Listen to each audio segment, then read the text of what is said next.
এখানে যিনি দায়িত্বে আছেন ডক্টর মোহাম্মদ ইউনূস, দুই নবীর নাম কিন্তু আপনি নিয়েছেন, মোহাম্মদ একটা আর একটা কি।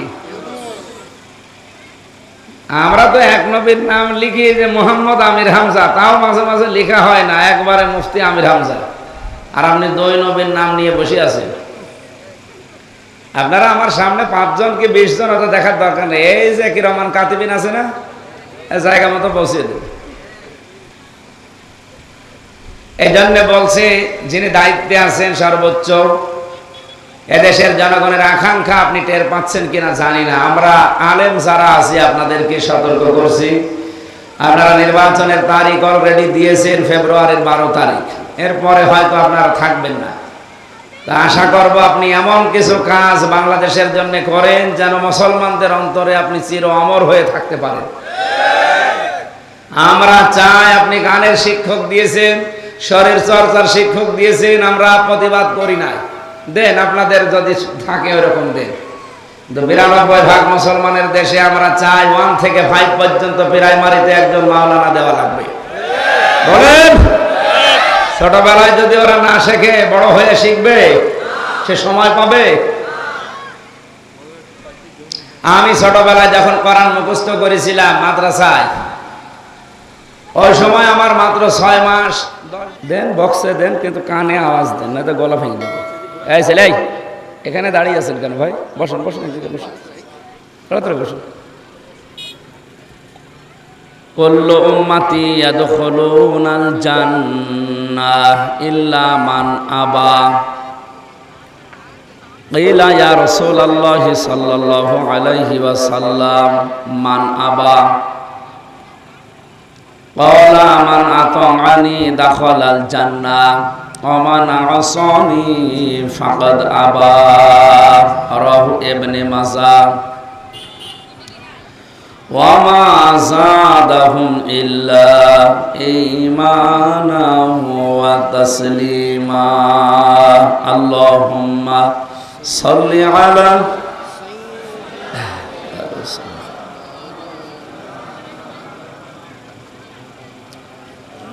ওয়ালালি সাইয়্যিদিনা মাওলানা মুহাম্মদ।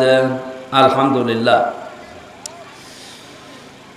হরিপুরের, এটা মনে হয় বাহির বহালদহ নাকি যেন, মধ্যপাড়া এলাকার মানুষকে সাথে নিয়ে যারা এই অনুষ্ঠান সাজিয়েছে,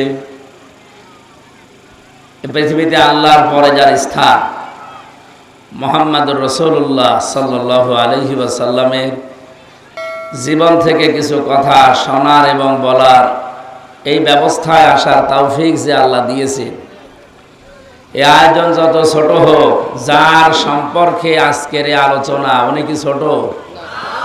উনি অনেক বড়। ইন্নাকা লাআলা খুলুকিন আযীম। হে নবী, আপনাকে আমি মহান চরিত্র দিয়েছি। কিয়ামত পর্যন্ত মানুষ শুধু অনুসরণ করে যাবে, এর কোল কিনারা কিছুই পাবে না। আযীম শব্দ এটা একটা মারাত্মক শব্দ। কোরআনে আপনি আযীম কোন নবীর নামের আগে দেখবেন না। ইব্রাহিম নবীকে আল্লাহ একবার ডাক দিয়েছিলেন খলিল, ইব্রাহিম খলিলা। ইসমাইল নবীকে আল্লাহ ডাক দিয়েছিলেন হালিম, গোলামিন হালিম। ইয়াকুব নবীকে আল্লাহ তার খাসিয়াত অনুযায়ী ডাক দিয়েছেন। হযরত ইসহাক নবীকে বলেছিলেন আমার গোলামিন আলিম, জ্ঞানী বান্দা। আর মুহাম্মদ রাসূলুল্লাহকে আল্লাহ জানিয়েছেন খুলুকিন আযীম, মহান চরিত্রের বান্দা। এমন চরিত্র তাকে আল্লাহ দিয়েছে, আজ ১৫০০ বছর হয়ে গেল তার চরিত্রকে ছাড়িয়ে যাওয়ার এ পর্যন্ত কেউ আসেনি, কিয়ামত পর্যন্ত আসবেও। এই জন্য আজকের এই আলোচনায় মানুষ আমরা 5 জন, অসুবিধা নেই। যার সম্পর্কে কথা শুনছি, আমাদের এই 5 জনের জীবনী আল্লাহ যেন তার মতো বানিয়ে দেন, বলেন আমিন। আমরা জানি এই ছেলে মেয়েরা যারা এই যে ঝামেলা করছে এদের বসিয়ে দেন তো ভাই। ভলেন্টিয়ার কারা, কি কেউ আছে? 2-1 জন নাই তো এই যে আমার অনেকরে পাঠান।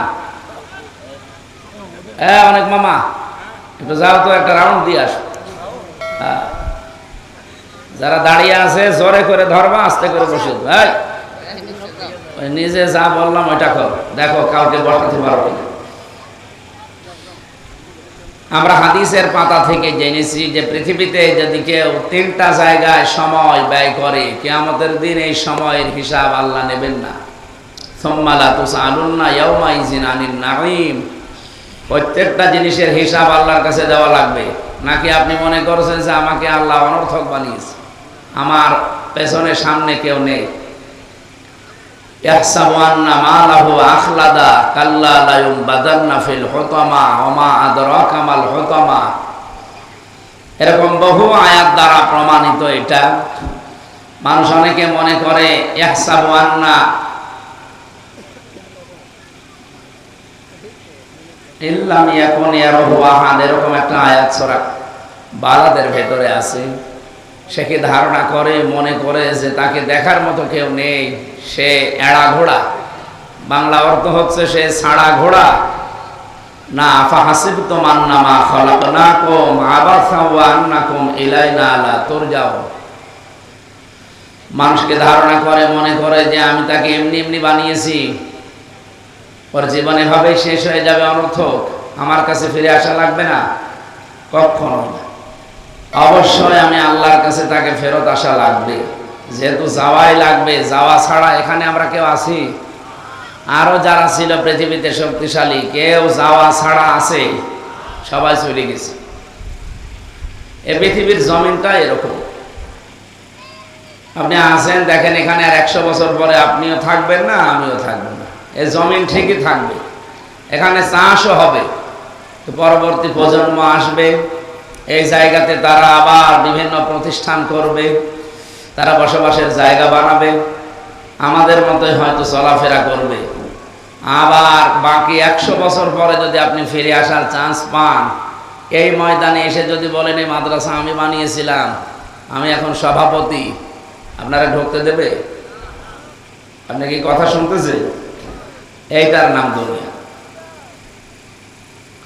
এই জন্য ফিরে যখন যাওয়াই লাগবে, হিসাব যখন দেওয়া লাগবে, আমাদের উচিত হচ্ছে হাদিস যেটা, যে 3টা জায়গায় কেউ যদি সময় ব্যয় করেন, আল্লাহ ওই হিসাবটা বাইরে রাখবেন। তার 1 নম্বরে যদি কেউ কোরআনের পেছনে সময় ব্যয় করে। আমরা কোরআনের পেছনে সময় ব্যয় করছি না? আজকে যে তেলাওয়াতকৃত আয়াত সূরা আরাফের আমরা প্রায় 5 ভাগের 1 ভাগ পড়েছি, এর উপরে আমরা আলোচনা করব ইনশাআল্লাহ। ক্লাস আকারে আজকে 45 মিনিট থেকে সর্বোচ্চ 50 মিনিট আমরা কথা বলতে চাই, যেন এখান থেকে এই একটা ক্লাসে কিছু নিয়ে আমরা জীবনে কাজে লাগাতে পারি। আল্লাহ তৌফিক দেন, আমিন। দ্বিতীয় নম্বরে, আপনি যদি মা বাবার বৈধ কাজে কিছু খরচ করেন, কিয়ামতের দিন আপনার জবাব দেওয়া লাগবে না আল্লাহর কাছে। হ্যাঁ, মা বাবা বলছে বাবা আমার তো ভালো লাগছে না, একটা ডিশ অ্যান্টিনা লাগিয়ে দাও, তো আপনি দিলেন, এটার জন্য কোনো হিসাব দেওয়া লাগবে না, নাকি? বৈধ কোনো কিছু যদি বলে, তাহলে আপনার সাধ্য মতো আপনি অবশ্যই তার পেছনে খরচ করবেন। কারণ আল্লাহর আইন মানা ফরজ, মা বাবার আইন মানা কি না? ফরজ না। তাদের সেবা করা ফরজ, তাদের পেছনে খরচ করা ফরজ।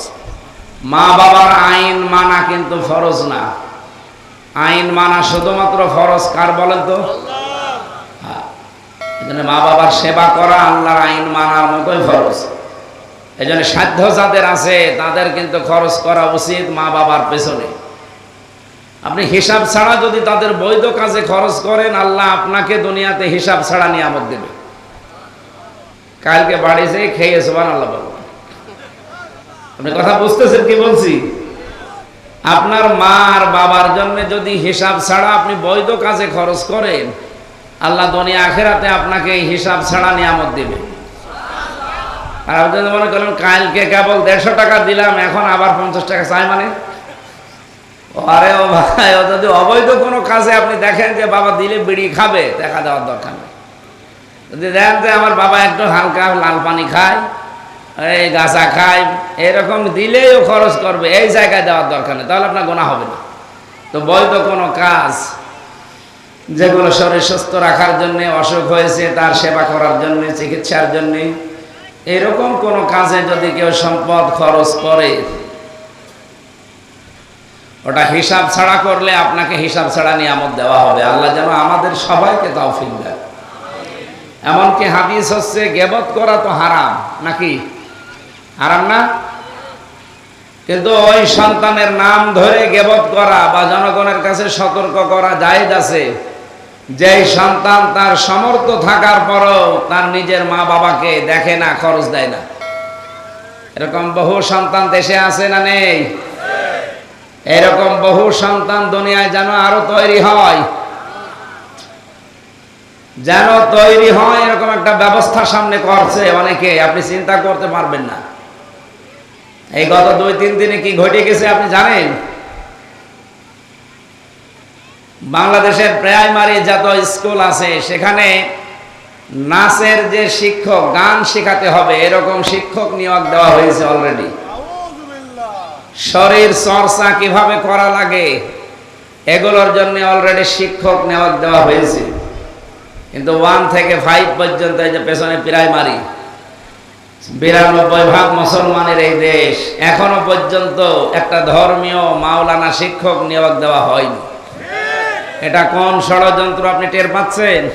আপনি বলছেন এ আর কি মানে আগামী 10 বছর পরে এই সন্তানের বয়স হবে কমপক্ষে 16 বছর, কারণ 6 বছরে স্কুলে যাচ্ছে, 10 বছর পরে কত হবে? 16 বছর পরে যখন এসএসসি ম্যাট্রিক দাখিল পাস করবে, এরপরে যদি পড়ান ভালো না হলে বিভিন্ন কর্মজীবনে চলে যাবে। অত 1 থেকে 5 পর্যন্ত শুধু শরীর চর্চা শিখেছে, গান শিখেছে, নাচ শিখেছে, কিন্তু ধর্মীয় শিক্ষক ছিল না, এই জন্য ইসলাম শিখতে পারে না। আল্লাহর পরে যে আপনার স্থান, আপনি মার বাবা সেটাও জানে না। এই জন্য বাধ্য হয়ে দেখবেন বড় যত হবে আপনার থেকে ওর দূরত্ব তত বাড়বে। বড় হওয়ার পরে আপনাকে হয় আলাদা করে দেবে, নাই বৃদ্ধাশ্রমে রেখে আসবে। এটা একটা গভীর ষড়যন্ত্র, আর এটা করাচ্ছে দাদারা। এর পেছনে যদি আর একটু কলকাঠি নাড়ে কেউ, সেটা হচ্ছে এই সাদা চামড়ার যারা আছে তারা। এই জন্য যিনি দায়িত্বে আছেন ডক্টর মোহাম্মদ ইউনূস, 2 নবীর নাম কিন্তু আপনি নিয়েছেন, মোহাম্মদ একটা আর একটা কি? আমরা তো এক নবীর নাম লিখি যে মোহাম্মদ আমির হামজা, তাও মাঝে মাঝে লেখা হয় না, একবারে মুফতি আমির হামজা, আর আপনি 2 নবীর নাম নিয়ে বসে আছেন। আপনারা আমার সামনে 5 জন কি 20 জন ওটা দেখার দরকার নেই। এই যে কি রহমান কাতিবিন আছে না, জায়গা মতো পৌঁছে দেবে।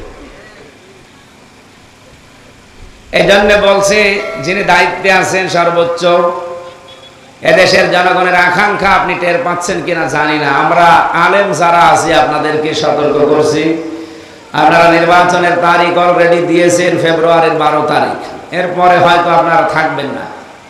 তা আশা করব আপনি এমন কিছু কাজ বাংলাদেশের জন্য করেন যেন মুসলমানদের অন্তরে আপনি চির অমর হয়ে থাকতে পারেন।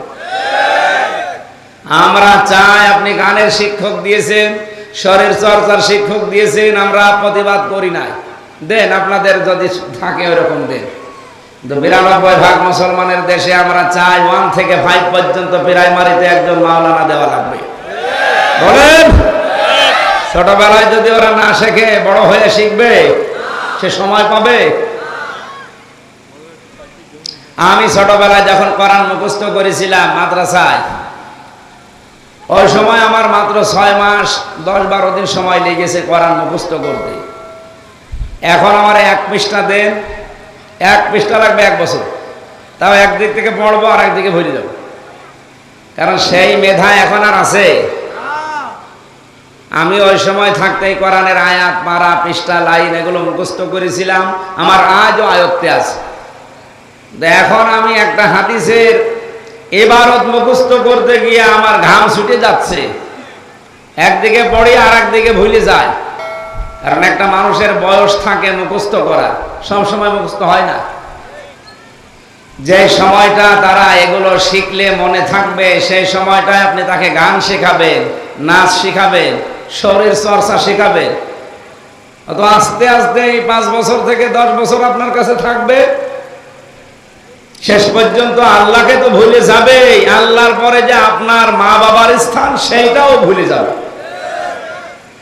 এটা আমরা ইমিডিয়েটলি জানাচ্ছি, যারা দায়িত্বে আছেন আপনারা এই কাজ করে যান, নয়তো মুসলমানদের অন্তর থেকে আপনারা উঠে যাবেন। এটাকে শুধু আমির হামজার দাবি না, আমাদের সকলের দাবি।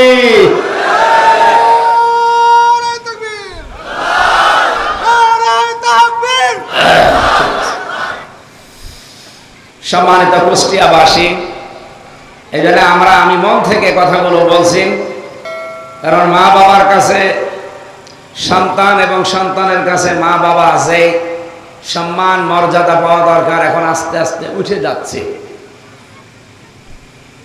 তার এই কারণ অন্যতম এইগুলো। আমার ভাইরা,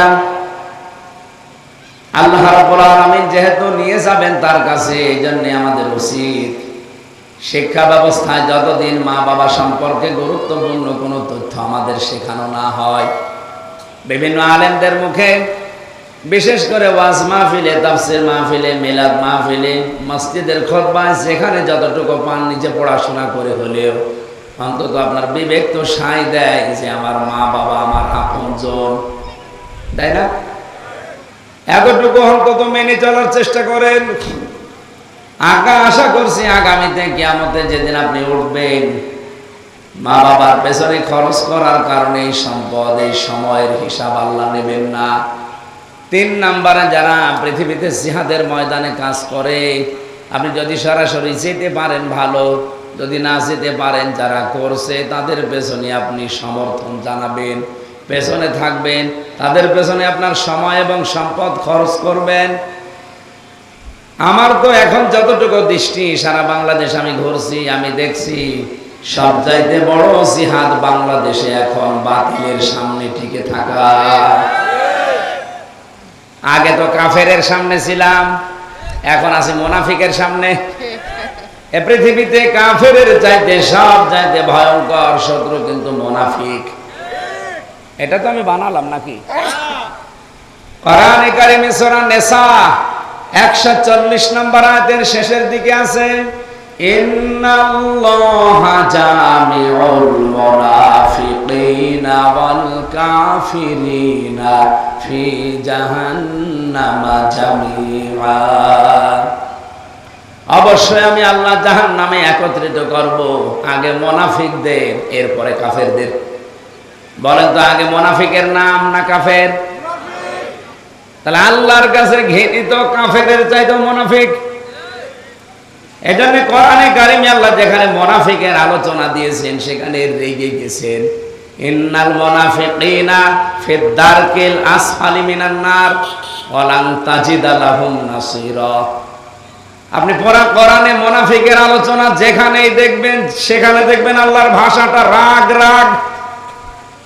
কাফেরদের বেলায়ও আমি কোরআনের পুরা ভাষাটা আয়ত্ত করেছি, দেখেছি না রাগ আছে, কিন্তু মুনাফিকের মতো রাগ না। অবশ্যই মুনাফিককে আমি জাহান্নামে দেব, কিন্তু উপরে রাখবো না, একেবারে নিম্নে দেব। আসফালা ইসমে তাফসীল, এর চাইতে আর নিচে কোনো জায়গা নেই জাহান্নামে।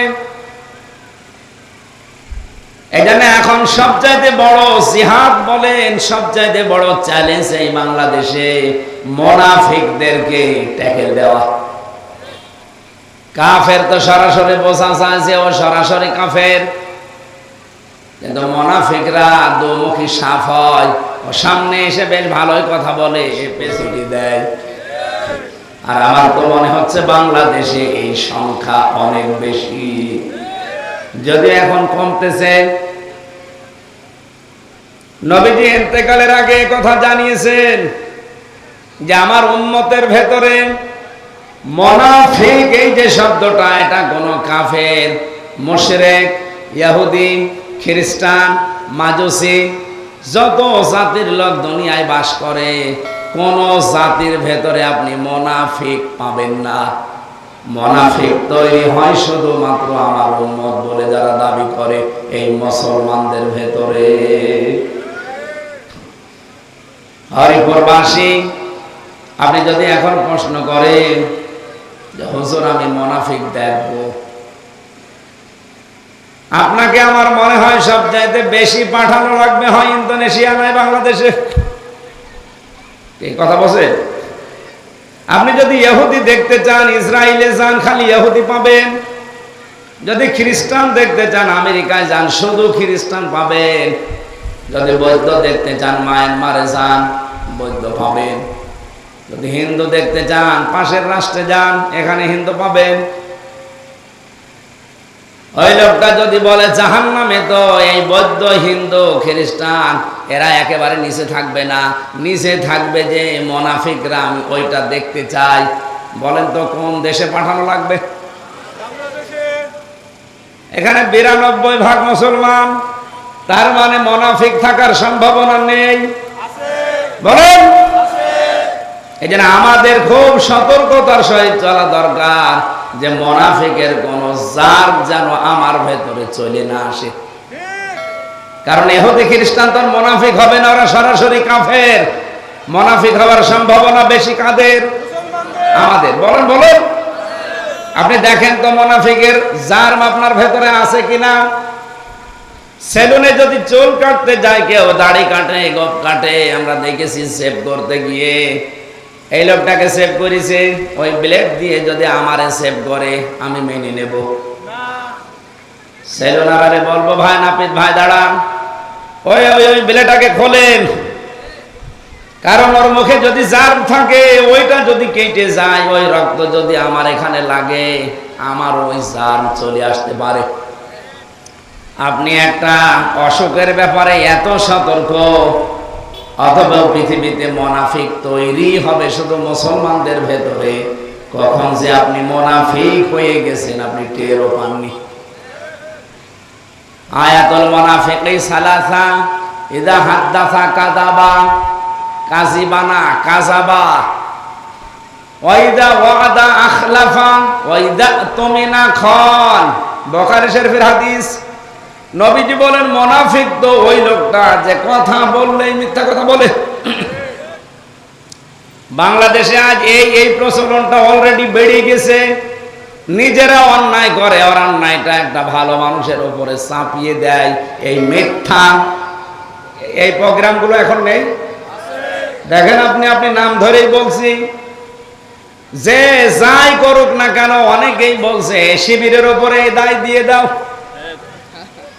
আমি কি বেশি বললাম? মনে হচ্ছে বাংলাদেশে ইসলামী ছাত্র শিবির তৈরি হয়েছে অন্যের দায় নেওয়ার জন্য। তারা ইফটিজিং করবে, তারা ধর্ষণ করবে, তারা উল্টাপাল্টা ফেসবুকে কথা দেবে, আর প্রমাণ হয়ে গেলে বলবে এটা শিবিরের উপরে চাপিয়ে দাও। এই যে মিথ্যা, এই বিষয়টা যে কত মারাত্মক। মুসলমান আপনি আপনি মুনাফিক অলরেডি হয়ে গেছেন যারা মিথ্যার উপরে বেড়ে উঠতেছেন। 2 নম্বরে যারা ওয়াদা করে কিন্তু ঠিক রাখে না। যেহেতু এখন সামনে একটা ওয়াদার মৌসুম আসতেছে, কত মানুষ না দিতে পারলে ওয়াদা করবে। কিন্তু আমরা যারা ইসলাম নিয়ে রাজনীতি করি, আল্লাহর কসম কোরআন আমি হাতে নিয়ে বলতে পারি, আমি যেটা ওয়াদা করব আমি ইনশাআল্লাহ মানবই। কারণ আমি তো আর এটার জন্য মুনাফিক হতে পারি না। আমি ওয়াদা করেছি এই কুষ্টিয়াতে যদি সত্যি আল্লাহ পাক দায়িত্বে আমাদেরকে আনে, বিশেষ করে ইসলাম যদি যায়, এই কুষ্টিয়ার সবচাইতে মারাত্মক রোগের নাম হচ্ছে সাদাবাজি। এই কুষ্টিয়ায় অন্তত আমি নিজে গ্যারান্টি দিতে পারি, ইসলাম দিয়ে এমন পরিবেশ তৈরি করব এই দেশে সাদাও থাকবে না, বাজিও থাকবে না। কিন্তু সেই জায়গা পর্যন্ত যদি আপনি না দেন, বলেন হুজুর ওয়াজ করে সাদাবাজি বন্ধ করেন। ওয়াজ করে তো 11-12 বছর করছি, সাদাবাজি বন্ধ হয়েছে? আরো বেড়ে গেছে।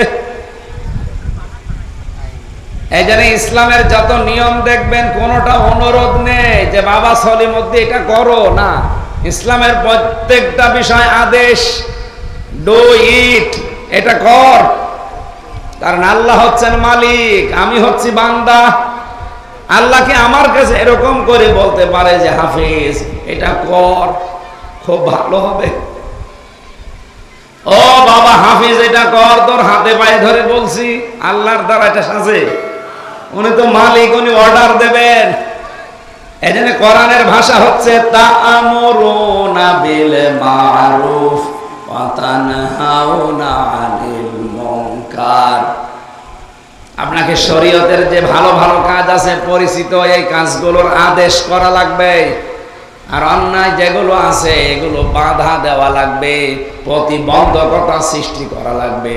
আর এই প্রতিবন্ধকতা সৃষ্টি করতে হলে আইন লাগে, আইনের প্রয়োগ লাগে। আইন বাংলাদেশে আছে কিন্তু প্রয়োগ নেই। বাইরের দেশে আমি যখন যাই দেখি সেখানে আইন আছে এবং আইনের প্রয়োগ আছে, এই জন্য সে দেশে অপরাধ নেই। মালয়েশিয়াতে ইসলামের আইন সব নেই, ওদের দেশীয় আইন আছে এবং প্রয়োগ আছে। ওই আইনটা প্রয়োগ থাকার কারণে মানুষ এত ভয়ে থাকে, সমর্থন থাকার পরও চুরি করে না, সমর্থন থাকার পরও ডাকাতি করে না, কারণ জানে যদি একবার ধরা পড়ে জীবন শেষ করে দেবে। মালয়েশিয়া তো বাংলাদেশের চাইতে প্রায় 5 ডবলের উপরে বড় বিশাল দেশ। আমার বছরে 4-5 বার করে আমি এমনিতে যাই মাহফিলে। আমি দেখেছি প্রায় রান করা লাগে প্রতিদিন আমার 2000-2500 কিলোমিটার। তার মানে এরকম বাংলাদেশ 2টা প্রতিদিন পার হওয়া লাগে। আর ওই দেশে তো আমাদের মতো এরকম একেবারে ঢালু রাস্তা না, সমান্তরাল রাস্তা ওই দেশে খুব কম। বেশিরভাগ পাহাড়ি এলাকা, শুধু পাহাড়, পাথর, মরুভূমি আর পাম গাছ।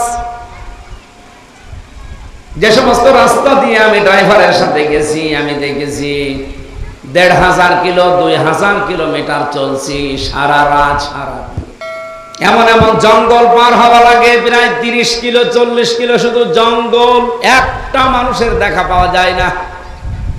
ড্রাইভার আমারে বলছে, হুজুর কোনো ভয় নেই, রাত এখন 3টা বাজে, তাতে কি হয়েছে, আল্লাহ ছাড়া কেউ আমাদের সামনে আসবে না। আমরা তো এইরকম একটা দেশ বানাতে চাই। 54 বছরে অনেকেই চেষ্টা চালিয়েছে, পারে নাই। এবার পারবো ইনশাআল্লাহ, ইসলাম দিয়ে। কি কথা বলো না কেন? ইসলাম দিয়ে পারা যাবে না? সৌদি আরবের মক্কা থেকে মদিনা প্রায় 470 কিলোমিটার পথ। তার মানে আপনি এখান থেকে যদি কুষ্টিয়া থেকে শুরু করেন কমপক্ষে নোয়াখালী, এ বিশাল ডিস্টেন্সের পথ যখন আমরা গিয়েছি, আমি নিজে দেখেছি রাত 2টা 3টা 4টা বাজছে, ড্রাইভার তেলাওয়াত করছে আর যাচ্ছে, কোনো চিন্তা তার মনের ভেতরে নেই। মিশরি ড্রাইভার মন খুলে তেলাওয়াত করছে রাত 2টার সময়।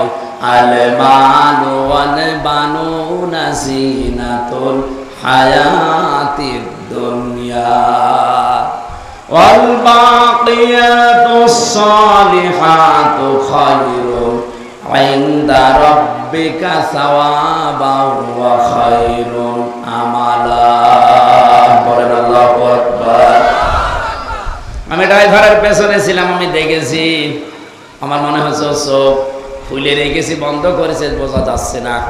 ও চালিয়েই যাচ্ছে আর তেলাওয়াত চলছে, অথচ রাত 2টা বাজে 3টা বাজে, কোনো চিন্তা নেই, টেনশন নেই মনের ভেতরে যে সামনে না জানি কোনো ডাকাত এসে পড়ে কিনা, কোনো ছিনতাইকারী আসে কিনা, কোনো চোর এসে আমার আবার ঝামেলা করে কিনা। না, একটাই ভয় তার মনের ভেতরে, আল্লাহর ভয়। সুবহানাল্লাহ বলতে পারেন না? যদিও মনে করছেন যে এই কয়জনের সামনে কথা বলি, এই কথা বলার দরকার কি? আরে ভাই, আমার সামনে এখন বাংলার 18 কোটি মানুষ, এই যে এগুলো সব চলছে লাইভ, সারা দেশের মানুষকেই শোনাতে চাচ্ছে। এবার আমরা ইসলাম দিয়ে দেশটাকে সাজাতে চাই। আপনাদের কাছে আমরা সুযোগ চাই, আপনারা একটু সমর্থন করেন, কারণ এটা এখন জিহাদের ময়দানে আছি আমরা। আপনার কাছে যাই মনে হোক, আমরা কিন্তু জিহাদি মনে করছি। বদরের ময়দান দেখিনি আমরা, উহুদের ময়দান দেখিনি। এবার হক আর বাতিলের যেভাবে লড়াই আরম্ভ হয়েছে, এবার মনে করবেন বাংলাদেশে এই নির্বাচনটা বদরের উহুদের মতোই। কারণ যেভাবে যারা কথা বলা আরম্ভ করেছে, ইসলাম থাকবে কি থাকবে না, এটা একটা চ্যালেঞ্জ আসতেছে।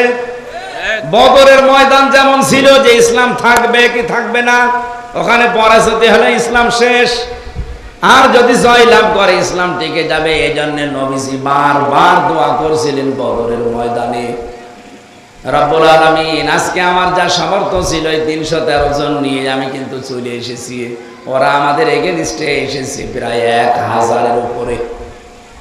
আজকের যে দৃশ্য তুমি তো জানো, যদি আজকে আমরা পরাজিত হয়ে যাই ইসলাম কিন্তু আর থাকবে না। সুতরাং তোমার কাছে আমি বারবার সাহায্য চাচ্ছি, আমার এই সাহাবীগুলো যদি আজ টিকে না থাকে, সব বিদায় নেয়, আমি কিন্তু একা আর পারবো না। আল্লাহ পাক সঙ্গে সঙ্গে 1000 ফেরেশতা নাজিল করেছেন।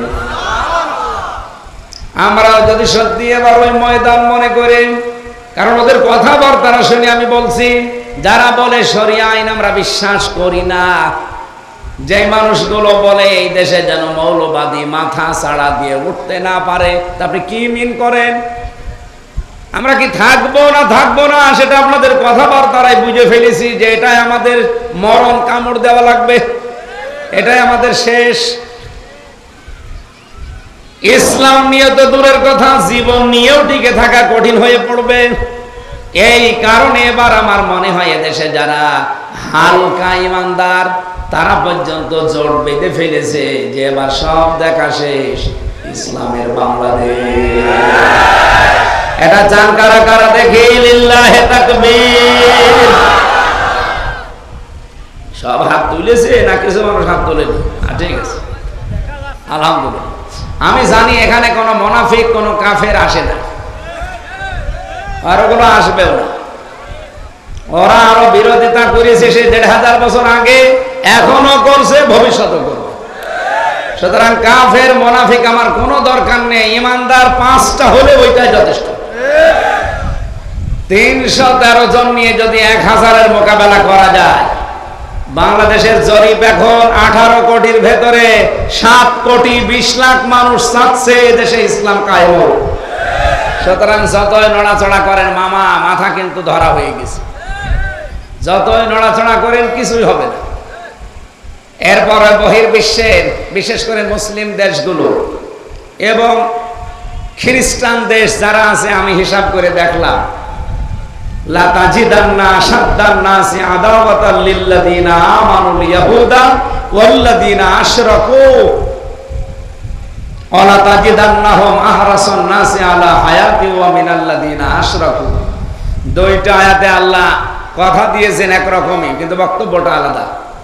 রব্বুল আলামিন বলেন, হে নবী আপনি দেখবেন দুনিয়াতে মুসলমানদের জঘন্যতম শত্রু একটা ইহুদি আর একটা মুশরিক। তুলনামূলকভাবে তারা দুনিয়ার প্রতি সবচাইতে বেশি আসক্ত। আপনি দেখেন তামাম পৃথিবীতে সবচাইতে বেশি থাকার সেই রকম ব্যবস্থা করে রেখেছে হয় ইহুদিরা না মুশরিকরা। হ্যাঁ, আপনার কাছাকাছি আপনি পাবেন মাঝে মাঝে, সব সময় না, খ্রিস্টানদের। এরপরের আয়াতে দেখবেন নাসারা শব্দটা আছে। নাসারা মানে কি? খ্রিস্টান। খ্রিস্টানদেরকে আপনি একটু কাছাকাছি সাহায্যের হাত পাবেন। সুতরাং আজ বিশ্বের দিকে তাকালে আমরা দেখতে পাচ্ছি আমেরিকা, এটা খ্রিস্টান। আমেরিকা কি বলেন?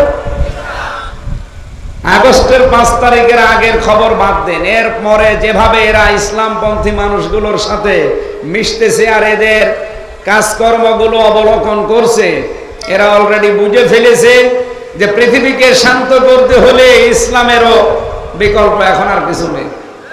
এই জন্য অনেক খ্রিস্টান যারা দেশ চালায় তাদের দায়িত্বশীল মানুষগুলোকে দেশের ইসলামপন্থী মানুষদের কাছে পাঠাচ্ছে। ওদের কাছে তো পাঠায় না। আপনি কথা বুঝতেছেন? এই জন্য হীনমন্যতায় ভুগবেন না, না জানি কি হয়ে যায়। যদি আবার না আসে তাহলে ঘরে থাকতে পারবো তো। আপনি ঘরে থেকে কি করবেন? আপনি ঘরে থেকে কি করবেন বলেন? আর আপনার এরকম মন তৈরি হয় কেন যে হবে কি হবে না? মানে ছেলে যদি এলাকার মানুষকে বলে বেড়ায় আমি আমার বাবার সম্পদ পাবো কি পাবো না, ও কি পাগল না মাথা খারাপ? লোকজন বলবে না, আরে তুই তোর বাবার সম্পদ পাবি না, মানে তোর বাবার সম্পদ তুই যদি উত্তরাধিকারী না পাস তো এলাকার লোক পাবে? এবার যে সুযোগ আল্লাহ তৈরি করে দিল, এই 54 বছরের সুযোগ ছিল, এরপরে যদি আপনার মনে হয় যদি না পারি কি হবে, আপনার এরকম মনে হবে কেন? আপনি কি বাবার অবৈধ সন্তান? আমি আশা করছি কি বলতে চাই বুঝে ফেলেছি। কোনো ভয় নেই, আমাদের কোনো চিন্তা নেই। অলরেডি আমরা যেহেতু নেমেছি, বিজয় আমাদেরকে আল্লাহ দেবেই, শুধু শর্ত আমাদেরকে একটু নির্ভেজাল মুমিন হওয়া লাগবে। মুনাফিক যারা আছে, কাফের যারা আছে, ওরা তো আর মুমিন না। ওরা কি না? যদিও আমাদের সাথেই মিলেমিশে চলে। আব্দুল্লাহ ইবনে উবাই যেমন রাসূলের পেছনে নামাজ পড়তো, রাসূলের সাথে রোজা রেখে ইফতারি করত, বিশ্ব নবীর সাথে হজ করে কাবায় 7 চক্কর দিত, মনা মুজদালিফায় দৌড়াদৌড়ি করত নবীর পেছনে, সব ছিল আল্লাহর নবীর সাথে। কিন্তু তলে তলে ওর যোগাযোগ ছিল আবু জেহেলের সাথে। আমার তো বাংলাদেশের দৃশ্য মনে হচ্ছে অধিকাংশ এখন সব আব্দুল্লাহ ইবনে উবাইয়ের হয় ছেলে নয় ভাইরা ভাই। এই কথা বলে না কেন? আমরাও কি ওরকম? আমরা আবু বকরের মতো। সিদ্দিক আকবর হযরতে আবু বকরকে নবীজি ডাক দিয়ে বললেন, আবু বকর, এই যে 5 হেসড় দিয়ে দিয়ে এই বালির ভেতরে হাঁটতেছ, তোমার কি পায়ে ব্যথা নাকি বাড়ির কথা মনে পড়ে গেল? হযরতে আবু বকর বলেন, হে নবী, আবু জেহেলের নাম আপনি জানেন, আবুল হাকাম, বুদ্ধির বাপ। ওর এত বুদ্ধি, এত তীক্ষ্ণ ব্রেন, ওর এত তীক্ষ্ণ মেধা। ও সকালবেলা উঠে যখন আমাদের পেছনে আসবে, তখন আমাদের এই পায়ের ছাপ দেখে দেখে ও বলবে যে এটা মুহাম্মদের পা, এটা আবু বকরের পা। এত তীক্ষ্ণ মেধা তাকে আল্লাহ দিয়েছে। উঠের যে বিষ্ঠা আছে, যে পায়খানা আছে, উঠ, এই উঠের পায়খানা পরীক্ষা করে বলে দিতে পারতো যে এই উঠটা অমকের ছেলে, অমকের। কি মেধা দিয়েছিল তারে বলেন তো? এই জন্য আমি 5 হেসড় দিতে দিতে যাচ্ছি আপনার পেছনে, যেন আপনারটাও মুছে যায়, আমার পায়ের ছাপ মুছে যায়। যেই দিন আপনার কাছে আমি কালেমাটা পড়েছি, ওই দিন থেকে আল্লাহর পরে, আপনার পরে পৃথিবীর কোনো কিছু আমার অন্তরের ভেতরে আর বেশি মহব্বতের নেই। হরিপুরবাসী, এই হরিপুরে যদি 5,000 মানুষ আপনারা ইসলামের পক্ষে থাকেন, আর 10,000 যদি ইসলামের বিপক্ষে থাকে, আমাদের কোনো চিন্তা নেই। কারণ আমরা জিতলেও আমাদের লাভ, আমরা হেরে গেলেও আমাদের লাভ। কিন্তু যারা আছে বিপক্ষে ইসলামের, ওরা তো আর আমির হামজার বিরুদ্ধে না, ওরা সরাসরি বিরুদ্ধে ইসলামের। যেহেতু 92% নামধারী মুসলমান আমরা আছি, সরাসরি বলতে পারে না আল্লাহ মানি না, এই জন্য ঘুরিয়ে পেঁচিয়ে বলে যে আমির হামজা রাজনীতি করে, ওর কথা শুনি না। আমির হামজা রাজনীতি করে, ওকে বাবার কথা বলে। কোরআনে রাজনৈতিক বক্তব্য না থাকলে আমি জীবনে বলতামও না। কি কথা বলে না কেন? আমরা এসেছি সিরাত শুনতে রাসূলের। বলেন তো কোরআনে এমন একটা আয়াত দেখাতে পারবেন যে আয়াতে আল্লাহর ঘোষণা নেই, রাসূলুল্লাহর সিরাতের কথা নেই? বলেন একটা আয়াত বলেন তো। এমনকি যে আয়াতে কোনোদিন কল্পনাও করা যায় না যেখানে রাসূলুল্লাহর কথা থাকতে পারে, সেখানেও আমি পেয়েছি। কুল হুয়াল্লাহু আহাদ, আল্লাহুস সামাদ, লাম ইয়ালিদ ওয়া লাম ইউলাদ ওয়া লাম ইয়াকুল লাহু কুফুওয়ান আহাদ। বলেন এই আয়াতের ভেতরে কি আছে? আল্লাহর একাত্মবাদের ঘোষণা আছে। কি আল্লাহ কয়জন? বলেন বলেন। এখানে আহাদ নেই, আল্লাহর কোনো অভাব আছে, এজন্য এখানে সমাদ নেই। আল্লাহর মতো কেউ নেই, তার থেকে কেউ আসে না, তিনিও কার থেকে নেই, এজন্য লাম ইয়ালিদ ওয়া লাম ইউলাদ, তার সমকক্ষ কেউ হতে পারবে না, কুফুওয়ান আহাদ। বলেন তো এর ভেতরে রিসালাতের ঘোষণা কই?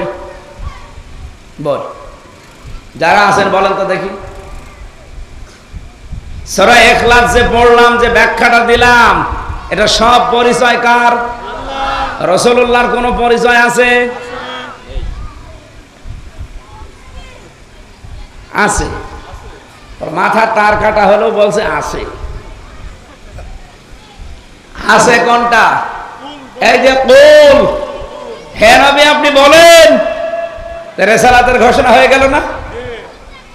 কুল হু আল্লাহু আহাদ, আপনি বাংলা লিখতে হলে লেখা লাগবে হে রাসূল, হে নবী আপনি বলুন। অথচ কুলের ভেতরে কি এগুলো ছিল? রিসালাতের ঘোষণা নেই এমন কোন আয়াত নেই। ফালিয়াহদারিল্লাযীনা ইউখালিফুনা আন আমরিহি আন তুসিবাহুম ফিতনাতুন আও ইউসিবাহুম আযাবুন আলীম। সতর্ক থাকবা, আল্লাহর রাসূলের সিদ্ধান্তের বাইরে কোন কাজ যদি দুনিয়ায় হয়ে যায়, 1 নম্বরে বিপর্যয় নেমে আসবে, 2 নম্বরে কঠিন শাস্তি আসতেছে। বলেন নাউজুবিল্লাহ। আমার হরিপুরবাসী, আমি যেটা বোঝাতে চাচ্ছিলাম, যেহেতু জিহাদের ময়দানে টাকা পয়সা খরচ করলে, সময় দিলে হিসাব দেওয়া লাগে না। আর বাংলাদেশে এখন সামনে ইসলাম থাকবে কি থাকবে না, মুসলমানদের মুসলমানিত্ব থাকবে কি থাকবে না, সেরকম একটা চ্যালেঞ্জ আসতেছে। এই জন্য আমরা এইটাকেও জিহাদের ময়দান মনে করছি। এই জন্য আমাদের সময় যদি ব্যয় হয় হবে, যদি অর্থ ব্যয় হয় হবে। আরে ভাই, ইসলাম কায়েম করে দেখানো ফরজ না, চেষ্টা করা ফরজ। কায়েম হলে ভালো, না হলে আপনার জীবদ্দশায় কোনো অসুবিধা নেই। আপনি যে চেষ্টা করেছিলেন এর জন্য আপনার নির্ধারিত একটা বেতন আছে, ওই বেতনের নাম জান্নাত। আমি কথা বোঝাতে পেরেছি? আমরা কেউ এই বাংলাদেশের মালিক বলেন, এমনকি এই কোরআনের মালিকও আমরা না, এ জমিনের মালিকও আমরা না, কোরআনের মালিকও আমরা না। এ কোরআন যদি কায়েম হয় আমাদের কোনো লাভ আছে না, আল্লাহর লাভ আছে।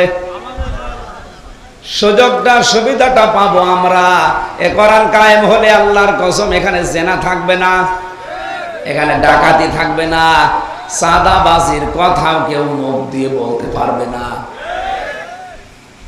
জেনা, কোরআনের আইন যদি থাকে, আয-যানিয়াতু ওয়াজ-যানি ফাজলিদু কুল্লা ওয়াহিদিম মিনহুমা মিয়াতা জালদা। অবিবাহিত হলে যদি জেনা করে ধরা পড়ে 80 বেত্রাঘাত, 100টা বেত্রাঘাত করা লাগবে মিয়াতা। আর যদি বিবাহিত হয়ে জেনা করে, ওরে মাটির ভেতরে গেড়ে ফেলে পাথর দিয়ে মেরে ফেলা লাগবে। সৌদি আরবে আমরা নিয়ে গিয়েছিল গলা কাটা মসজিদে, যে জেনা করলে যেখানে গলা কেটে ফেলে, ওই মসজিদে গিয়েছিলাম দেখতে। সৌদি আরবে প্রকাশ্যে, গোপনে যদি কিছু থাকেও প্রকাশ্যে কোনো জেনা নেই। এই কারণে, কারণ একবার যদি কোনো কায়দায় ধরা পড়ে যায়, সে যেই হোক তার খবর আছে। বাংলাদেশে এরকম একটা বিচার আপনি একটু দেখান, আমার মনে হয় ছেলেদের সে স্বপ্ন দোষ বন্ধ হয়ে যাবে। জেনা করা তো দূরের কথা,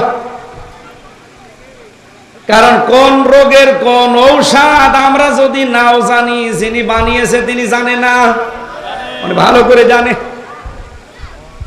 এই জন্য জিহাদের এই ময়দানে আপনি আজকে সামনে যদি এরকম পরিবেশ আসে, আপনার সময় আপনার সম্পদ আপনি নির্দ্বিধায় খরচ করবেন। কিয়ামতের দিন আল্লাহ যখন হিসাব নেবে, এইটা হিসাবের বাইরে রাখবে। এই জন্য সারাটা জীবনই যেন হয় কোরআনের পেছনে, নাই মা বাবার পেছনে, নাই জিহাদের ময়দানে যেন ব্যয় হয়। বলেন আমিন। জিহাদ মানেই কিন্তু শুধু মারামারি করা না, শুধু তরবারি নেওয়া না, শুধু অস্ত্র হাতে নেওয়া না। আপনি যে একজনের সাথে ইসলামের কারণে একটু বাক বিতনটা করলেন, একটু উচ্চ স্বরে কথা বললেন, এইটাও জিহাদ। কথা বুঝতেছেন?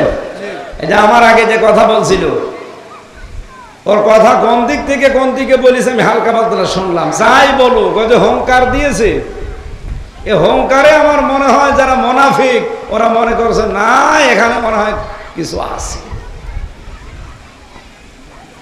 এটা একটা কৌশল। সম্মানিত ভাইরা, আমরা যারা সত্যি আজকে কোরআনের এই ময়দানে আসলাম, আমরা আজকে অবশ্যই খুশি। মানুষ আমাদের কম বেশি এটা ফ্যাক্টর নয়। আমি আসতে পেরেছি কোরআনে কারিম শোনার জন্য, নবীর জীবনী শুনতে, এইটাই সাকসেস। পৃথিবীতে আল্লাহ যদি কারো উপরে খুশি হয় বেশি, তাকে 4টা জিনিস দেন। আপনি দেখেন তো আল্লাহ আপনার উপরে খুশি আছে কিনা। 1 নম্বরে তার ঘরে আল্লাহ একটা কন্যা সন্তান পাঠায়। শুধু মেয়ে হলে এটা খুশি হয়, আপনার স্ত্রী না, সরাসরি খুশিকে। যদিও আমরা পুরুষ মানুষ যারা বাবা, অনেকে মন খারাপ করি। এরকম বাবা দেশে নেই? এরকম বাবা দেশে থাকার পেছনে কারণ হচ্ছে এই দেশে ইসলাম না। ইসলাম থাকলে মেয়ে হলে আপনি আরো আনন্দ করতেন, কারণ ওরে টাকা পয়সা দিয়ে কিনে নিয়ে তারপরে বউ বানানো লাগতো। যেহেতু ইসলাম নেই, এজন্য একটা মেয়ের পেছনে বাবার সব খরচ করার পরও শান্তি পাওয়া যাচ্ছে না। এজন্য আমাদের যাদের মেয়ে আছে, অন্তত আমরা আল্লাহ যেহেতু খুশি, আমরাও 2 নম্বরে, যদি আল্লাহ খুব বেশি খুশি হয়ে যায় তখন জমিনে বৃষ্টি নাজিল করে। 3 নম্বরে যদি আরো বেশি খুশি হয় মানুষের উপরে, তখন তার বাড়ি মেহমান পাঠায়। কিন্তু আমরা এটাই নারাজ। 4 নম্বরে যদি একেবারে সর্বশেষ আল্লাহর আর খুশি ধরে না, তখন ওই লোকটাকে আল্লাহ রোগ দেয়। রোগ শোক অসুখ বিসুখ দিয়ে আল্লাহ ওরে পরীক্ষা করে। এই 4টা যাদেরকে আল্লাহ দিয়েছে, মনে করবেন আল্লাহ অনেক খুশি আপনার উপরে। আর একটা বিষয় বলবো এর বিপরীত, যেটা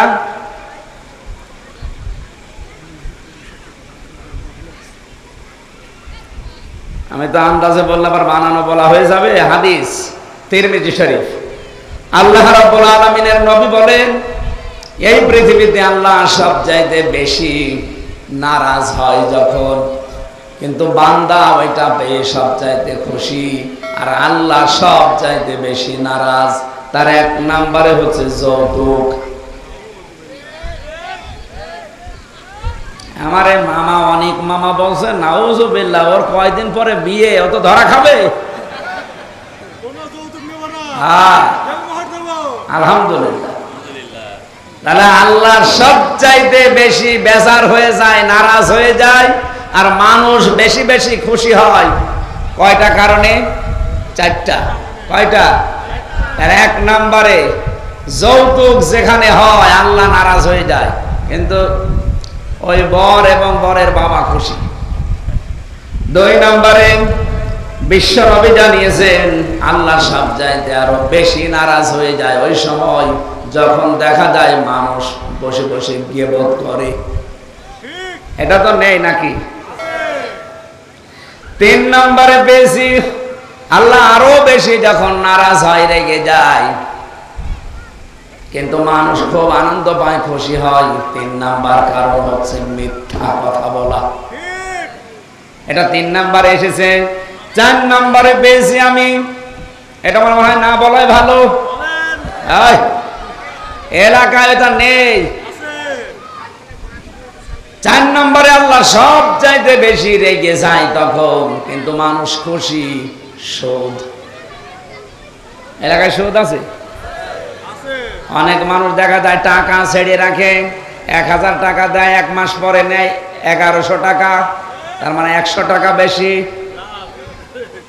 আপনি ইন্টারেস্ট বলেন, লাভ বলেন, যাই বলেন, এটা কিন্তু মায়ের সাথে জেনা করার শামিল। আল্লাহ যে রেগে যায় সবচেয়ে বেশি এই একটা কারণে। সুতরাং এলাকায় যারা এই কাজে আছেন, আপনি থেমে যান, এখন ছেড়ে দেন। রব্বুল আলামিন বলেন, আযারু মা বাকিয়া মিনার রিবা ইন কুনতুম মুমিনিন। সুদের সম্পর্ক যার সাথে যার আছে ছেড়ে দাও, যদি মুমিন বলে দাবি করো। সুতরাং মুমিন বলে আল্লাহর কাছে যদি আপনি টিকে থাকতে চান, সুদ নামে এই ভয়ঙ্কর অপরাধ ছেড়ে দেওয়া লাগবে। যদিও এই দেশে এখন আমরা পারছি না।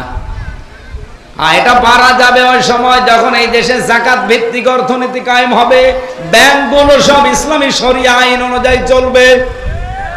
তখন আপনি চেষ্টা না করলেও টাইট হয়ে যাবেন, আপনি পারবেন না। বলে ব্যাংকে সুদ ছাড়া চলে, সৌদি আরবে চলছে না, আফগানিস্তানে চলছে না। ব্যাংক চলে না সুদ ছাড়া, ওদের তো চলছে কি করে? এই দেশেও চলবে, খালি ইসলামকে নিয়ে এসে দেন। ও কিভাবে চালাতে হয় সব নীতি ওর কাছে আসে। ওর কাছে বায়ে সালাম আছে, বায়ে ইস্তেসনা আছে, বায়ে মুআজ্জাল আছে, বায়ে ওয়াহিদাতের সিস্টেমগুলো মেনে নেন। মোশারাকার সিস্টেম দেবে ব্যাংক, মোদারাবা দেবে, মোরাহাবা দেবে, এগুলো সব ইসলামী ব্যাংকের নিয়মে আছে। কিন্তু বাংলাদেশে অন্য কোনো ব্যাংকিং ব্যবস্থাই নেই। কিন্তু ইসলামী ব্যাংকও 100 ভাগ পারছে না, কারণ ওনারা আবার বাংলাদেশ ব্যাংকের সাথে কারবার করা লাগে। কিন্তু বাংলাদেশে যদি ইসলাম দিয়ে চলে, তখন বাংলাদেশ ব্যাংকও কি দিয়ে চলবে? বলুন বলুন। আল্লাহ সবচাইতে বেশি রাগান্বিত হয়ে যায় এই সুদের সাথে জড়িত হলে। অথচ আমরা ছোট বড় কম বেশি সবাই ডাইরেক্ট ইনডাইরেক্ট এর সাথে আমরা জড়িত। তার মানে আল্লাহ আমাদের উপরে খুশি না নারাজ? এই যে 4-8টা জিনিস বললাম, আল্লাহ সবচাইতে বেশি খুশি হয় ওই 4টা জিনিস দিতে পারলে। আর এই 4টা জিনিস মানুষ আরম্ভ করলে আল্লাহ সবচাইতে বেশি নারাজ হয়। আল্লাহ আমাদেরকে ওই 4টা জিনিস পেয়ে আনন্দ করার তৌফিক দিন, আর এগুলো ছেড়ে দিয়ে খুশি থাকার সুযোগ দেন। বলেন আমিন। সূরা আরাফের 157 নম্বর আয়াতের প্রথম অংশে ছিল আল্লাযীনা যারা ইয়াত্তাবিউনার রাসূলান নাবিয়্যাল উম্মিয়্যা, এই পৃথিবীতে অনুসরণ করবে এমন একজন নবী, এমন একজন রাসূল যার পরিচয় এখানে আল্লাহ 3টা দিয়েছেন। 1 নম্বরে তিনি ছিলেন আল্লাহর রাসূল, 2 নম্বরে তিনি ছিলেন নবী, 3 নম্বরে তিনি ছিলেন উম্মি। দ্বিতীয়, এই পৃথিবীতে অন্য কোন কিতাবে নবীদের নাম আল্লাহ এত ব্যবহার করেননি, অথচ আমাদের নবীর নাম। ওরে যদি আপনি দুধ খাওয়ান, দুধ তো ভালো জিনিস। Milk is an ideal food বলা হয়, আইডিয়াল ড্রিঙ্ক না, আইডিয়াল ফুড। যদিও এটা তরল জিনিস, তারপরও ড্রিঙ্ক বলা হয় না। আপনি যারা লেখাপড়া করে দেখেন ফুড বলা আছে। বিজ্ঞান প্রমাণ করে জানিয়েছে যে পৃথিবীতে যত খাবার আছে একমাত্র দুধ, যার ভেতরে খাবারের চাহিদাও মিটে যায়, পানির চাহিদাও মিটে যায়। এই জন্য আইডিয়াল ফুড বলা হয় এটাকে, আদর্শ খাবার। অথচ এত বড় আদর্শ খাবারও আমাশার রোগীকে দিলে ও পায়খানার রাস্তা সরাসরি হয়ে যাবে। এখন এই দোষ কি দুধের না ওর পেটে? বলেন বলেন। আমি কোরআনের কথা হাদিসের কথা ডাইরেক্ট, একেবারে ডাইরেক্ট ভাবে বলেছি, নাম ধরেও বলেছি। এখন এই দোষ কি কোরআন হাদিসের না ওই যে চলে যাচ্ছে ওর? দুধের কোনো দোষ নেই ভাই, দুধ আসলে ভালো জিনিস। কোরআনেরও দোষ না, কোরআন ভালো, কিন্তু দোষ আপনার। আপনি তো যারা আদর্শ মতো চলতে পারছেন না, এই জন্য আপনার সমস্যা হচ্ছে। যারা আদর্শ মতো চলে ওদেরকে আপনি মাথায় বাঁশ দিয়ে বাড়ি দিয়েও আলাদা করতে পারবেন না। কোরআনের আন্দোলন থেকে পারা যাবে তাদের? তারা যে সিদ্ধান্ত নিয়ে রাসূলের আদর্শ মানতে অলরেডি লেগে পড়েছে, তাদেরকে আর কেউ এদেশ থেকে ফেরাতে পারবেন না। হয় ওরা কবরে যাবে, না ইসলাম এদেশে কায়েম করেই ছাড়বে ইনশাআল্লাহ।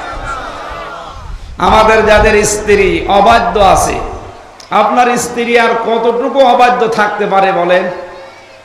লূত একজন নবী, হযরতে লূত নবীর স্ত্রী অবাধ্য ছিল। উনি যে দাওয়াতি মিশনে কাজ করতেন, ওই জামানার বড় গুনাহ ছিল পুরুষে পুরুষে জিনা করা। অথচ এই কাজের উনি বিরোধিতা করতেন, আর ওনার স্ত্রী ঘরে থাকা বউ এটা সাপোর্ট করত। যারা করত তলে তলে তাদের পেছনে থাকতো। আপনার বউ তো আর এত খারাপ না নাকি? সুতরাং মা বোন যারা এসেছেন তাদের সাথে আচরণ ভালো করা লাগবে। নবীজি বলেন পুরুষের ভেতরে উত্তম পুরুষ ওইটা যে তার স্ত্রীর কাছে উত্তম। এবার আমরা অনেকেই ধরা খেয়ে যেতে পারি। হাদিস পড়ছিলাম, একটা মানুষ স্ত্রীর সাথে মারামারি গন্ডগোল এমনকি অনেক কিছু হয়ে গেছে। বউ আর রাখবে না, বাদ দিয়ে দেবে, তালাক দেবে। এই কথাগুলো বলতে নালিশ আকারে নিয়ে এসেছে খলিফা হযরত ওমরের কাছে। বাড়ির বাইরে দাঁড়িয়ে শোনে হযরত ওমরকে তার স্ত্রী যা তা বলে কথা বলছে। লোকটা অনেকক্ষণ শুনলেন, শুনে কিচ্ছু আর মনে বলে চলে যাচ্ছে। হযরত ওমর বাড়ি থেকে বের হয়ে দেখে একটা লোক এসেছে কিন্তু চলে যাচ্ছে। ডাক দিয়ে বললেন, ভাই এদিকে আসেন, আমার কাছে যারা আছে কিছু না কিছু চাই বা বলে। আপনি মনে হচ্ছে কিছু বলতে এসেছিলেন, চলে যাচ্ছেন কেন? লোকটা বলে, খলিফা আমার বলার দরকার নেই। কেন? কারণ আমি যে নালিশ দিতে এসেছিলাম এসে আমি তার জবাব পেয়ে গেছি। আমি বোর সাথে গন্ডগোল করে আপনার সাথে নালিশ দিতে এসেছিলাম, এসে দেখছি আপনি বোর গরম শোনেন, আপনার কাছে বলে করবো কি? হযরত ওমর তাকে হাত ধরে বসালেন, মাথায় গায়ে হাত দিয়ে বললেন, ভাই আমার বাড়িতে যে স্ত্রী এতক্ষণ আমারে গরম দিচ্ছিল ওটা আমার সন্তানের মা। আমাকে বাবা ডাক শোনাতে গিয়ে সে তার জীবনের উপরে রিস্ক নিয়েছে। এই কথা বলেন না কেন? একটা মানুষ যখন সন্তান জন্ম দেয় সে কিন্তু ধরেই নেয় যে বেঁচে থাকলেও থাকতে পারি, মরে গেলেও যেতে পারি। আমার ম্যাডাম এই 3 নাম্বার যে বাচ্চাটা হাফসা জান্নাত, ওরে যেই দিন রেখে আমার কাছে, ও তো জন্ম নেবে, আগের যে 2টা আছে ওই 2টাকে আমার কাছে রেখে যখন যাচ্ছিল ওই দিন ওর কান্না দেখেছিলাম, হাও মাও করে কাঁদতেছে। ও যদিও প্রায় 19 ব্যাগ রক্ত লেগেছে ওই দিন, প্রায় 3 দিন একাধারে আইসিইউতে ছিল, লাইফ সাপোর্ট যেটা বলা হয়। আমি ধরেই নিয়েছিলাম সবাই যে না আর মনে হয় ফিরবে না, ডাক্তাররা পর্যন্ত আশা ছেড়ে দিয়েছিল। তার মানে ওরা এই নিয়ত নিয়ে যায়। আমারে বারবার বলছিল যে 2টা মেয়ে রেখে গেলাম, এরা যেন এতিমের মতো না থাকে, আমি যদি ফিরে না আসি। মানে ওরও বিশ্বাস যে ফিরে নাও আসতে পারি। তার মানে এত বড় একটা রিস্ক নিয়ে যেই মেয়েটা আপনাকে বাবা ডাক শুনিয়েছে, সে মেতরের কাজ পর্যন্ত করে এই বাচ্চাদের জন্য। এত কিছু কষ্ট যে সহ্য করছে, তার একটু গরম শুনলে সমস্যা কি? তাই বলে আজকে থেকে মেয়েরা মনে করছে পাওয়ার পেয়ে গেলাম, দরকার হয় গায়ে হাত তুলবো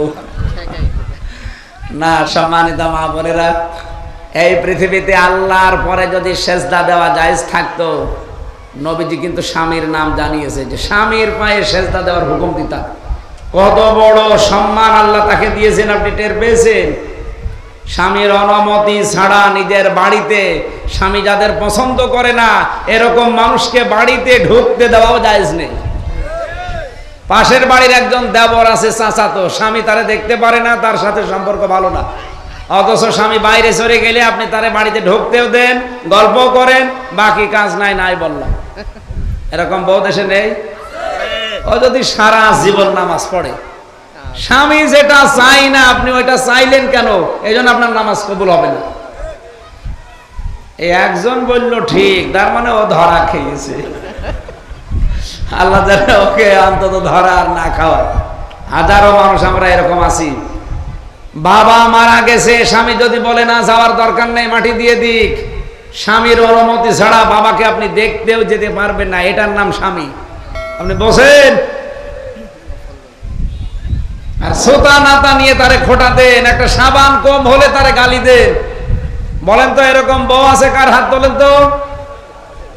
না এখানে নেই, আলহামদুলিল্লাহ।